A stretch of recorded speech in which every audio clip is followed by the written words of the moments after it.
अस्सलाम वालेकुम, मैं हूं नासिर जमाल। मैं आपको खैबर टाइम में खुशामदीद कहता हूं। नाजरीन, PK 63 में MPA साहब हैं और इख्तियार वली साहब, जिन्होंने सियासी कैरियर कहां से शुरू किया, इसकी मुकम्मल मालूमात आपको देंगे।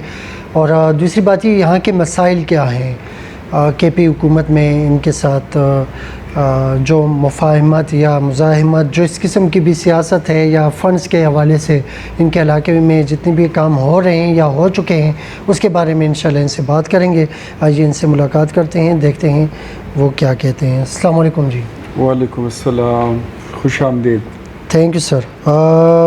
इख्तियार वली साहब जी, बताइएगा कि आपका सियासी बैकग्राउंड जो है वो थोड़ा सा हमारे नाजरीन को बता दीजिएगा कि सियासत कब शुरू की और कैसे शुरू की। मैंने नौशहरा पोस्ट ग्रेजुएट कॉलेज से 1989 से शुरू किया था, मुस्लिम स्टूडेंट फेडरेशन से। ठीक। फिर उसके बाद यूथ विंग, फिर उसके बाद मदर पार्टी मुस्लिम लीग नून। शुरू से यही जमात है। स्टूडेंट पॉलिटिक्स से आया हूँ, यूथ पॉलिटिक्स से आया हूँ, और जमहूरियत के लिए और जमहूरी अक़दार के लिए, रूल ऑफ लॉ के लिए, उसके लिए तकरीबन कम व बेश कोई, और अवामी हकूक़ के लिए लड़ते झगड़ते हुए करीबन कोई 14 बार जेल जा चुका हूँ। अच्छा जी।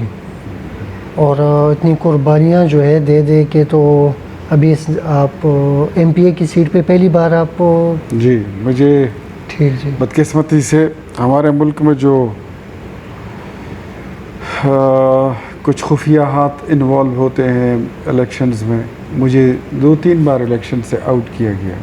हालांकि मुझे अवाम ने पास किया था, कौम ने मुझे कामयाब किया था, लेकिन कुछ नादीदा क़ुव्वतों ने मुझे 2-3 बार फेल किया है। ठीक जी। हुकूमत में आप आए, MPA सेलेक्ट हुए इस बार, कैसे चल रहा है? चूँकि आप तो अपोजिशन में बैठे हुए हैं, तो कैसे मैनेज कर रहे हैं? कुछ साथ दे रहे हैं आपको फंड्स के मद में, और इधर अंडरस्टैंडिंग है? मेंबर तो मैं बन गया हूँ जी, लेकिन हुकूमत में हम नहीं थे। मैं मेंबर बनने के बाद लाजिमी बात है, मैंने अपोजिशन बेंचेस पे बैठना था। बिल्कुल। और मैं अपोजिशन में था। फरवरी 2021 में मैं इलेक्ट हुआ था, 19 फरवरी को। और उस वक़्त से लेकर आज तक हमें सूबाई हुकूमत ने एक पाई का फ़ंड नहीं दिया। उस पर हमारी उनसे अक्सर लड़ाई भी चलती रहती है, गुफ्तगू शुनीद भी होती है, वो वादे भी कर जाते हैं, लेकिन तहरीक इंसाफ की हुकूमत का, जिस तरह इमरान खान की किसी बात का कोई इसका यकीन नहीं होता, इसी तरह जो वज़ीर आला है या इनकी जो यहाँ पे खैबर पख्तूनख्वा में गुज़श्ता 9 साल से इनकी हुकूमत है, कोई इनका वादे का मुझे कोई यकीन नहीं है। हालांकि अभी कोई 29 जून को, आज से करीबन कोई 1 माह कबल, जब बजट पास हुआ था, तो उसमें भी वज़ीर आला ने वादा किया था कि मैं अपोजिशन को फ़ंड्स दूंगा, लेकिन अभी तक वो फ़ंड्स रिलीज़ नहीं हुए हैं। तो ये इनका वतीरा है। लेकिन मैं समझता हूँ कि मेरे हलके के लोगों ने ये सारे मामलात देखते हुए और तमाम सूरत हाल को भांपते हुए, उनको पता था कि मैंने असम्बली में जाके मेरा रोल क्या होगा। तो मैं अल्हम्दुलिल्लाह एक बेहतरीन, जो एक अपोजिशन के लीडर का या मेंबर का एक किरदार होता है, मैं वो अल्हम्दुलिल्लाह भरपूर तरीके से कर रहा हूँ। जो एक MPA का, एक रुकन असम्बली का एक किरदार होता है, वो लेजिस्लेटिव रोल होता है। तो लेजिस्लेशन अल्हम्दुलिल्लाह हमारी जो असम्बली बिज़नेस है, मैं भी उससे मुतमईन हूँ और मेरे हलके के लोग भी उससे मुतमईन हैं। अभी तक मैं समझता हूँ कि मेरी सियासी कैरियर का सबसे बड़ा काम और सबसे बड़ा कारनामा है, जिस पे मुझे फ़ख्र भी है और मेरे हलके के हर वोटर को फ़ख्र है कि मैंने सूबाई असम्बली से कानून पास कराया था कि यहूदियों का और कादियानियों का रास्ता रोकने के लिए मैंने ख़त्म नबूवत की करारदाद पास कराई थी। और ख़त्म नबूवत की करारदाद जो थी, तो वो यूँ थी कि जिस लड़की और लड़के का निकाह होगा, तो पासपोर्ट और शनाख्ती कार्ड के तर्ज पर उसमें एक हलफनामा शामिल कर दिया गया है कि ख़त्म नबूवत का हलफनामा जब तक कोई जी बिल्कुल, दस्तखत बिल्कुल नहीं जी, करेगा हाँ जी, तब तक वो निकाहनामा जो है वो उनका एक्सेप्टेबल नहीं हो। एक्सेप्टेबल नहीं होगा। तो अल्हम्दुलिल्लाह हमारी तकलीद करते हुए वो फिर पंजाब ने भी किया, सिंध ने भी किया, बलूचिस्तान ने भी किया, कश्मीर ने भी किया। तो ये अल्लाह का बहुत बड़ा एहसान है कि आज वो पूरे मुल्क का कानून बन चुका है। मेरे ख़्याल में ये मेरी सियासी कैरियर जो तकरीबन 33 साल पर मुहित है, इससे बड़ा कोई कारनामा मैं शायद बड़ी अचीवमेंट है, नहीं कर सकता। बिल्कुल जी, बहुत बड़ी अचीवमेंट है। और स्पेशली व्हेन यू रियलाइज़ कि ये पूरे पाकिस्तान में ये चीज़ ये लेजिस्लेशन जो है ये पूरी तरीके से भरपूर तरीके से सामने आ गई है, तो मेरे ख्याल में ये इसका सेहरा जो है ये भरपूर तरीके से आपकी तरफ जाता है जी। बड़ी खुशी की बात होती है। ये बताइएगा कि कुछ ये जो फ़ंड्स की आप बात करते हैं, केपी हुकूमत की बात करते हैं, तो मौजूदा सेटअप में आप क्या देख रहे हैं कि ये सिलसिला इसी तरीके से रहेगा, और जो मौजूदा सियासी सूरत हाल है इस पर भी थोड़ा सा ज़रा रोशनी डालिएगा। एक तो इस तरह है कि फ़ंड्स का फ़ंड्स मीन्स सपोर्ट करना, फ़ंड्स का मतलब फ़ंड्स के लाजिमी बात है गली बनाना, कूचा बनाना, फर्शबंदी वगैरह छोटे मोटे काम होते हैं, तो उसके लिए फ़ंड्स हुकूमत को देने चाहिए। और इससे पहले आप माजी की तारीख़ उठा कर देख लें तो इस सूबे में बहुत सारी हुकूमतें भी गुज़री हैं, उसकी अपोजिशन भी गुज़री है, लेकिन कभी किसी ने इस तरह नहीं किया कि वो अपोजिशन को बिल्कुल यकसर नज़रअंदाज कर दे और उनको बिल्कुल फ़ंड्स ही ना दे। लेकिन मैं अपने हल्के के लोगों का मैं मशकूर हूँ, और उन्होंने सब्र भी किया और वो सपोर्ट भी करते हैं, और उनको पता भी है कि मुझे फ़ंड नहीं मिलना, बल्कि जो मेरा रोल है असम्बली में अल्हम्दुलिल्लाह वो एक वाइटल और फ़र्स्ट क्लास रोल है, जो वो तमाम क़ुव्वतें, वो तमाम लोग जो खैबर पख्तूनख्वा से ताल्लुक़ रखते हैं, जो मज़लूम हैं, जो कमज़ोर हैं, जिनके मसाइल हैं, वो असम्बली फ़्लोर पे उठाना और उसको वहाँ तक ले जाना और हाकिम वक्त के मुंह पे उसको बताना, मेरे ख़्याल में ये सबसे बड़ा और बेहतरीन रोल था, और वो हमने अदा किया है। बुनियादी तौर पे एक एमपीए का और किसी भी एमपी का ये काम नहीं होता कि वो नालियाँ बनाए, वो सड़कें बनाए, वो ये करे। हमारा काम है कानून साजी करना, और उसमें हम भरपूर अपना किरदार अदा कर रहे हैं। अगर देखें तो मसाइल ये हैं कि मैं चाहता हूँ कि मेरे हलके में यहाँ पर मज़ीद एजुकेशनल इंस्टीट्यूट्स बनती। मेरे हलके में अमानगढ़ एक ऐसा यूनियन कौंसिल है जहाँ पर अभी तक इस दौर में बच्चियों के लिए, लड़कियों के लिए पढ़ने के लिए कोई हायर सेकेंडरी स्कूल या हाई स्कूल नहीं है, लेकिन हुकूमत उस बारे में हमारे साथ ताउन नहीं कर रही है।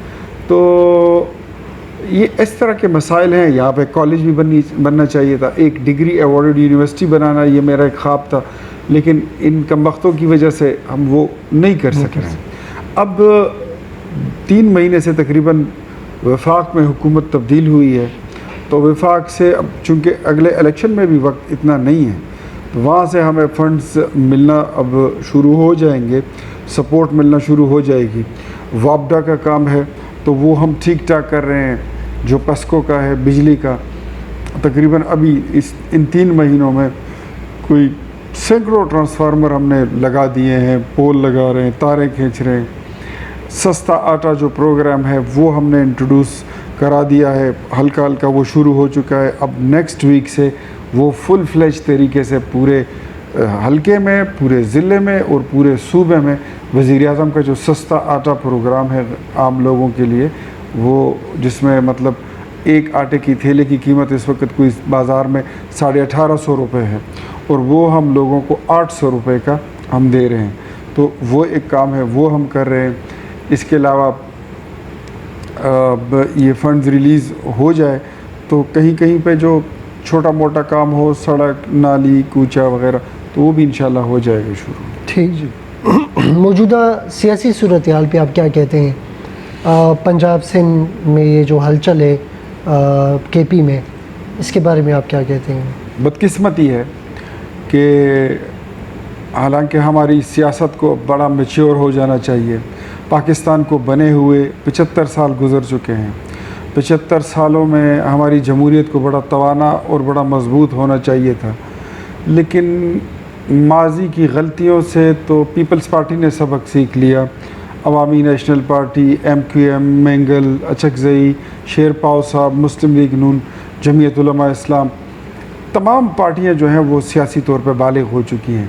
लेकिन ये बदकिस्मत ये है कि इमरान खान जैसे एक सियासी नाबलद और नावाकिफ़ इंसान जो जमहूरी इक़दार और सियासी और माशरती इक़दार से नावाकिफ़ है, गैर तरबियत याफ्ता है, उसने हमारी सियासत को एक बार फिर बहुत गंदा कर दिया है। और उसमें बिलखुसूस उसने कुछ ऐसे झूठे नारे और वादे किए कि उसने अपने पीछे कौम को तो लगा दिया, लेकिन वो डिलीवर नहीं कर सका। अगर आप देखें तो नौजवानों के लिए ये बड़ा एक अट्रैक्टिव नारा था कि आइए मिल के नया पाकिस्तान बनाते हैं। कहाँ गया वो नया पाकिस्तान? किसने बनाया? इनकलाब लाएंगे। कहाँ से इनकलाब? कौन सा इनकलाब आया? कोई कुछ भी नहीं। अच्छा, ठीक ठाक पेट्रोल 65 रुपये का मिल रहा था, ये कहता है कि हम 40 रुपये का देंगे, उसने 150 रुपये पर पहुँचा दिया। कहता था कि बिजली का यूनिट 6 रुपये का मिलता है नवाज़ शरीफ की हुकूमत में, ये महंगा है और ये हम कौम को 2 रुपये का यूनिट देंगे। उसने बिजली का क्या हाल कर दिया आपने देख लिया। जाते जाते बिजली के कारखानों को बंद और ख़राब करके वो छोड़ के गए हैं। और जब उसको पता चल गया कि उसके ख़िलाफ़ अदम एतमाद की तहरीक आ रही है और हुकूमत उससे छीनी जा रही है, तो उसने IMF के साथ फरवरी 2022 में एक मुआहदा तय कर लिया कि पेट्रोल का रेट 260 रुपये, बिजली का रेट 56 रुपये, ये चीज़ें वो साइन करके चला गया। तो हमने जो ये हुकूमत अभी चंद महीनों की ली है, इसमें हमने अपनी पॉलिटिकल साख जो हमारी क्रेडिबिलिटी है उसको तो हमने कुर्बान कर दिया। लेकिन मैं समझता हूँ कि ये PDM और मुस्लिम लीग नून का फ़ैसला जो था, ये पाकिस्तान को बचाने का फार्मूला था। इसके अलावा कोई रास्ता नहीं था ताकि इमरान खान के गलत एजेंडे का रास्ता रोका जा सके। जो आपने पंजाब में देखा, उसमें हुकूमत बनती टूटती हमने पूरी ज़िंदगी, पूरी उम्र हमने देखी है, लेकिन उसमें हमारी अदलिया की साख बहुत ख़राब हुई है, बहुत ख़राब हो गई। यानी एक तरह के केसेस, उसमें इमरान खान के हक़ में फ़ैसला कुछ और आता है और इमरान खान के मुखालिफ के हक़ में फ़ैसला कुछ और आता है। तो this is called double standard of justice. तो हमारी जो चंद जज हैं, उनकी वजह से हमारी अदलिया की साख जो है वो काफ़ी बदनाम हो गई है। लेकिन हम समझते हैं कि हम इन चीज़ों को ठीक करने आए हैं, इंशाअल्लाह हम इसको ठीक करके रहेंगे। अब ये चीज़ें ज़ेर गौर हैं कि चीफ़ जस्टिस के इख्तियारात और आइनी मामलात में, पार्लिमान के मामलात में सुप्रीम कोर्ट या हमारी अदलिया का कितना अमल दखल होना चाहिए, ये भी वक्त फ़ैसला करेगा। ठीक जी, ये बेहतर हो जाएगा अगर फ़र्ज़ करें इस पर मुशावरत से काम हो जाए, तमाम पार्टीज़ मिल के बैठ जाएँ कि जो इदारा जहाँ पे है वो वहाँ पे ठीक है, सियासत जो है वो सियासी दौड़ है वो सियासतदान के पास रहे तो ये बेहतर है। ये बताइएगा कि लास्ट क्वेश्चन कि अपने दिल से थोड़ा सा जवाब दीजिएगा कि क्या देखते हैं फ्यूचर में ANP versus PTI, next government in KPK? ANP versus PTI? जी हाँ बिल्कुल।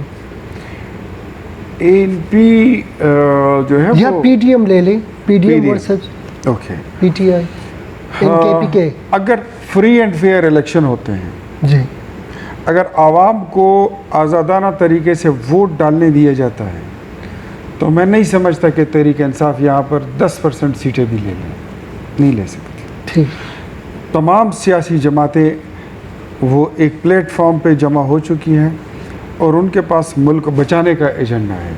जबकि इमरान खान ने अपनी हुकूमत के अख्तिताम पर उनके मुंह से निकल गया कि वो पाकिस्तान को 3 टुकड़े करने का एजेंडा लेकर आए हैं। तो मेरे ख़्याल में ये सारी चीज़ें, इकॉनमी ठीक हो जाए 2-3 महीने में, अगले 2-3 महीने में ये ठीक हो जाए, थोड़ी सी जो महंगाई है ये हमारी कंट्रोल में आ जाए, तो इलेक्शन लड़ना कोई मुश्किल नहीं है। हम उसके लिए तैयार हैं और इमरान खान को भरपूर शिकस्त देंगे। हम समझते हैं कि हमारा और उसका मुकाबला बनता ही नहीं है।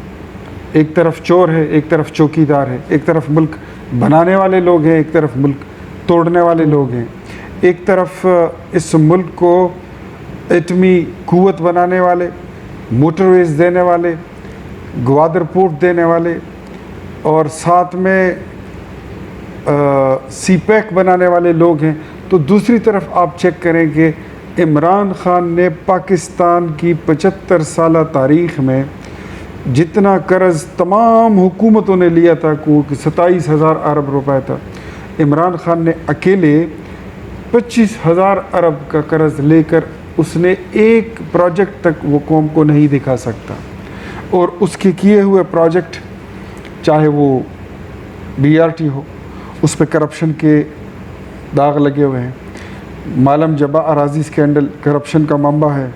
बिलियन ट्री में मैं इनको असम्बली फ्लोर पे अक्सर चैलेंज करता हूँ कि 1 अरब दरख्त तो छोड़ें, आप मुझे 50 करोड़ दरख्त दिखा, चले 25 करोड़ दिखा दें, नहीं दिखा सकते, है ही नहीं। पैसे कहाँ गए? अरबों खरबों रुपए इस कौम के कहाँ लुटा दिए? नहीं, इनके पास जवाब ही नहीं है।